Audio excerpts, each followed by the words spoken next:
त्यांच्यासोबत माजी मंत्री नवाब मलिक साहेब, माजी मंत्री संजय बनसोडे साहेब हे पण उपस्थित होते।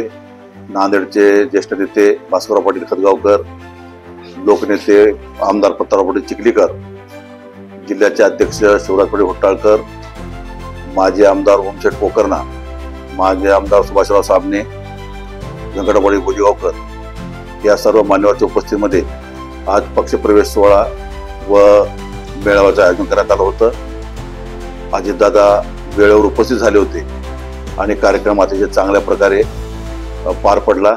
देगलूर शहरवासियांनी भरपूर असं सहकार्य आम्हाला दिलं। हजारोच्या संख्येत लोक उपस्थित होते।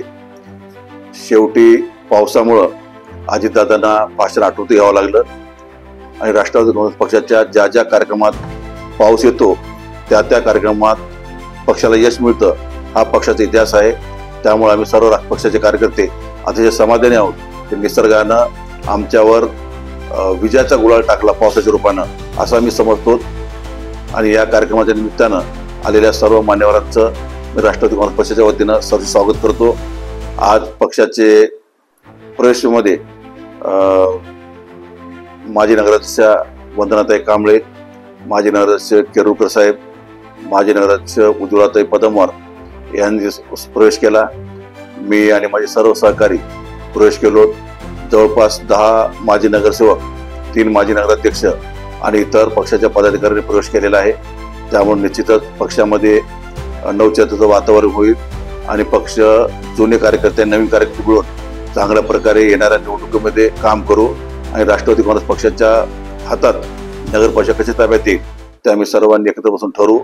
नगरपालिकेचा विकास राष्ट्रवादी काँग्रेस पक्षाशिवाय इतर कोणी करू शकत नाही हे देगलूर शहरवासियांना माहीत आहे। देगलूर शहरामध्ये आजपर्यंत जी विकासाची कामं झाली त्यात पक्षाचा फार मोठा वाटा आहे। अजितदादा पवार उपमुख्यमंत्री असताना शहराला भरघोस निधी दिलेला आहे। देगलूर शहरात झालेल्या मोठ्या योजना ते पाणी पुरवठा असेल, बोरी गटार योजना असेल, व्यापारी संकुल असतील, केरूर तलावाचं सुशोभीकरण असेल, शिवाजी उद्यानाचं सुशोभीकरण असेल, नगरपालिकेची प्रशासकीय इमारत असेल किंवा मुस्लिम शादीखाना असेल, हे सर्व कामं नगरपालिकेले आहेत। देगलूर शहरामध्ये कब्रस्तानला कंपाऊंड वॉल, हिंदू स्मशानभूमीला सुरक्षा भिंत व सुशोभीकरण ही सर्व कामं आमच्या काळात झालेली आहेत। आणि मागच्या 5 वर्षात प्रशासकाच्या पूर्वी जेव्हा काँग्रेस पक्षाचं सरकार होतं त्यांनी जे काही कामं केली ते आपल्या समोर आहेत। वैशिष्ट्यपूर्ण अंतर्गत 5 कोटी रुपयाचे लाईटचे पूल उभा करण्यात आले, त्याच्यामुळे आतापर्यंत दिवा जळाला नाही किंवा दिवा लागला नाही। त्यावरून त्याने करायचे काम आपल्याला कळते। 30-40 कोटी रुपयाचे रस्ते करण्यात आले आहेत। तुम्ही पत्रकार बांधवांची विनंती आहे की स्वतः जाऊन तुम्ही रस्त्याची एकदा शूटिंग करा आणि ते रस्ते निवडणुकीत दाखवा, म्हणजे आपल्याला कळलं की किती बकाल कारभार आहे। पहिले CC रोड करण्यात आला, 15 दिवसावर डांबर रोड करण्यात आलं, ते देगलूरकरांनी पाहिलंय।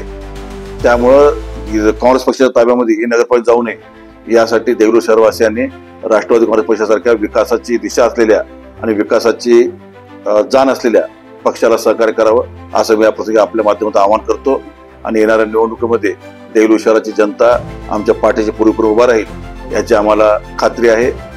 आज जो पावसात सुद्धा लोक डोक्यावर खुर्च्या घेऊन कार्यक्रम पूर्ण ऐकला जाताचा, एवढ्या पावसात सुद्धा जागेवरचे लोक हल्ले नाहीत, यावरून देगलूरकरांची जनतेचा आमच्या पक्षावरचा विश्वास आपल्याला पाहायला मिळतो।